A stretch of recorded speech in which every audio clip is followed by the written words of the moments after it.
சைத்ர புராணம் 12ஆம் அத்தியாயம் பஞ்சமகா யாகத்தின் வர்ணனை. மாண்டவ்ய முனிவர் இவ்வாறு கூறினார். பகவான் கபில கோபாலர் அழைத்து வந்த 5 பக்தர்களும் அக்னி வளர்த்து அனைத்து வகையான தீபங்களையும் சமர்ப்பிப்பதாய் பிரார்த்தித்த பின்னர் சுவாமிக்கு தீப ஒளி சமர்ப்பிக்கப்படுகிறது. ரோஜா, மல்லிகை, துளசி, முல்லை, நித்தியகல்யாணி, அல்லி, தும்பை, நொச்சி, செம்பருத்தி ஆகிய 9 வகையான மலர்களை மந்திர புஷ்பங்களாக சமர்ப்பிக்க வேண்டும். பகவான் ராகவனுக்கு அடியேன் சமர்ப்பித்த மந்திர புஷ்பங்களை ஏற்று அடியேனை அனுகிரகித்து பரமேஸ்வரரே அடியேனை காத்தருள வேண்டும் என்று பிரார்த்தனை செய்து மந்திர புஷ்பங்களை சமர்ப்பிக்க வேண்டும். அதன் பிறகு யானி ஞானீச்ச பாபானி ஜென்மாந்தர கிருத்தானீச்ச தானி சர்வாணி நஷ்யந்து பிரதட்சிணா பதே பதே என்று கூறி சுவாமியை வலம் வர வேண்டும்.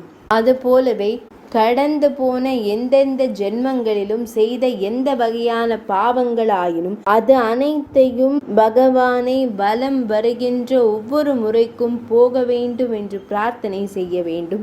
அவ்வாறு பிரார்த்தித்து கொண்டே சுவாமியை வலம் வர வேண்டும். அதன் பிறகு மட்டுமே கருநீல பட்டாடை அணிவித்து சரீரத்தை இதில் படுமாறு செய்து மார்பு, தலை, கண்கள், மனம், கைகள், கால்கள், முகம், தோள்பட்டைகள், முழங்கால்கள், பாத நுனிகள் ஆகிய அனைத்தும் தரையில் படும்படி வணங்க வேண்டும். இதுவே அஷ்டாங்க நமஸ்காரம் என்று அழைக்கப்படும். 8 விதமான பகுதிகளும் பூமியில் படுதல். அதன் பின்னர் ஆவாகனம் நஜானாமி நஜானாமி விசர்ஜனம் பூஜ சைவ நஜானாமி ஷம்யதாம் பரமேஸ்வரா என்று கூறி மன்னிப்பை வேண்ட வேண்டும். அதுவன்றி ஆவாகனம் செய்வதறியேன், தியாகம் செய்வதறியேன், பூஜையும் செய்வதறியேன் என்று கூறி பரமேஸ்வரரே அடியேனை மன்னித்தருள வேண்டுமாய் பிரார்த்திக்கிறேன் என்று மன்னிப்பை வேண்டிக் கொள்ள வேண்டும். அதன் பின்னர் மந்திரஹீனம் கிரியாஹீனம் பக்திஹீனம் ரகோத்தமா மயா தேவா பரிபூர்ணம் ததஸ்துமே என்று பிரார்த்தனை செய்ய வேண்டும். அதுபோலவே ரகுநந்தரே மந்திரம் கற்றுக்கொண்டு கிரிய யோகம் ஆனதை பக்திஹீனமானதை பூஜையை பரிபூர்ணம் செய்ய வேண்டும் என்று வேண்டிக் கொள்ள வேண்டும்.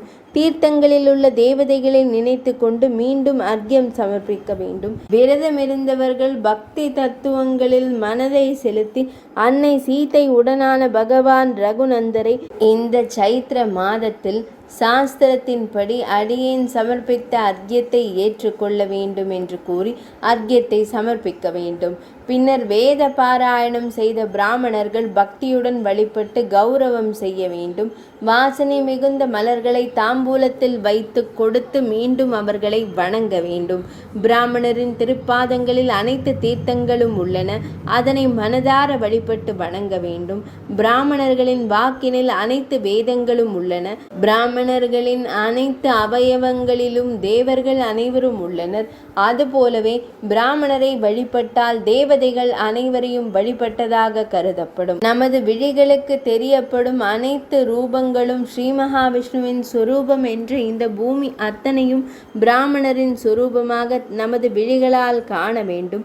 அதற்காகவே பிராமணர்களை அவமதிக்கலாகாது. தாங்கள் வேண்டுமென்று பிரார்த்தனை செய் அனைவரும் எவரிடமும் விரோதம் வைத்து கொள்ளக்கூடாது. அதன் பின்னர் விரதமிருந்தவர்கள் பகவான் ஸ்ரீஹரிக்கு பிரியமான துளசி தேவியை வணங்க வேண்டும்.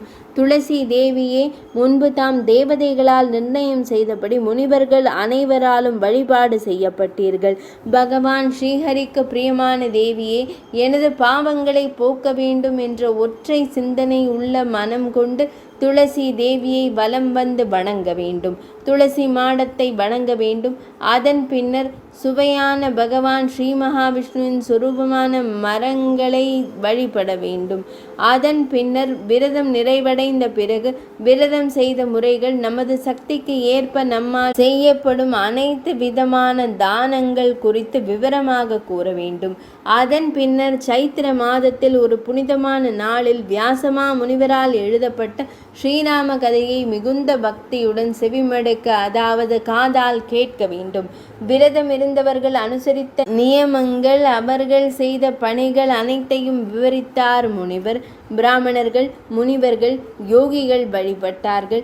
அதன் பின்னர் சிஷ்டாச்சாரம் நிறைந்தவர்கள், யதீஸ்வரர்களான முனிவர்கள் அனைவரையும், யோகிகள் அனைவரையும், வானப்பிரஸ்தம் செய்யும் பிராமணர்கள் அனைவரையும் நமது சக்திக்கு இயன்ற அளவு வழிபாடு செய்ய வேண்டும். அதன் பின்னர் தீர்த்தமாட செல்ல வேண்டும். தீர்த்தமாடி முடித்த பின்னர் மதிய வேளையில் சாஸ்திர விதிமுறைப்படி முனிவர்கள் அனைவருக்கும் தர்ப்பணம் செய்ய வேண்டும்.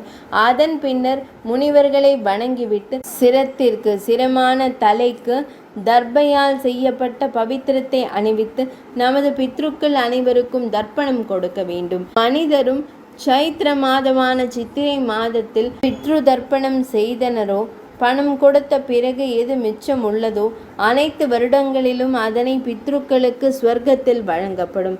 இது போலவே சுபமானவர்களான பிராமணர்களை எதுக்களான சந்நியாசிகள் வழிபட்ட பிறகு திருப்தியடைந்த மனதுடன் தனது இல்லத்திற்கு சென்று பகவான் ஸ்ரீஹரிக்காக தயார் செய்த நைவேத்தியத்தை பகவானுக்கு மற்றும் தேவதைகளுக்கு சமர்ப்பணம் செய்து சம்ஸ்காரத்திற்காக அனைவருக்கும் வழங்க வேண்டும். பலிதானம் செய்வதற்காக இல்லத்திற்கு வெளியில் சென்று பறவையான காகத்திற்கு பலி கொடுத்து பசும்பால் எடுத்து வந்து சுபமான காலம் அதித்தியான விருந்தினருக்காய் காத்திருக்க வேண்டும். அந்த நேரத்தில் விருந்தினராய் எவர் வரினும் அவரை விஷ்ணுமூர்த்தியாக எண்ண வேண்டும்.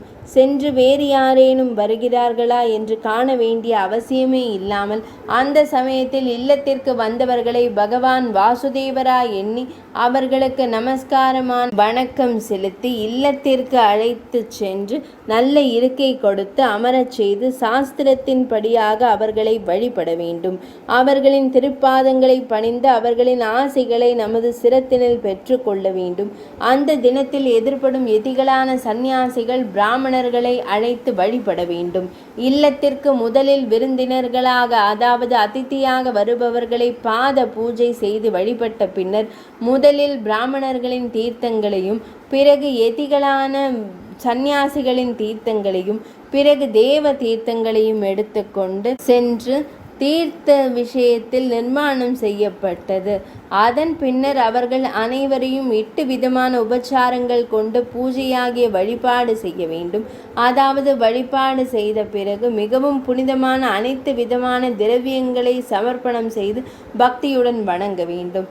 சந்தனம் மற்றும் மலர்கள், தூபம், தீபம், நைவேத்தியம், அனைத்து விதமான நறுமணம் நிறைந்த பொருள்கள், தாம்பூலம், தட்சணை இவை அனைத்தும் 8 விதமான உபச்சாரங்கள் ஆகும்.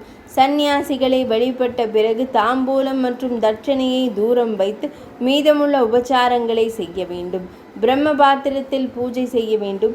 நெகிழி பாத்திரங்களை பயன்படுத்தலாகாது. சைத்திர மாதத்தில் பிரம்மச்சாரி பக்தர்களை, வானப்பிரஸ்தம் செய்யும் பக்தர்களை, பிராமணர்களை வழிபட்ட பிறகு கிடைக்கப்பெறும் அன்னத்தை பிள்ளைகளுடன் மற்றும் இஷ்டமானவர்களுடன் உட்கொண்டு பூஜை செய்ய வேண்டும். 12ஆம் அத்தியாயம் நிறைவடைந்தது.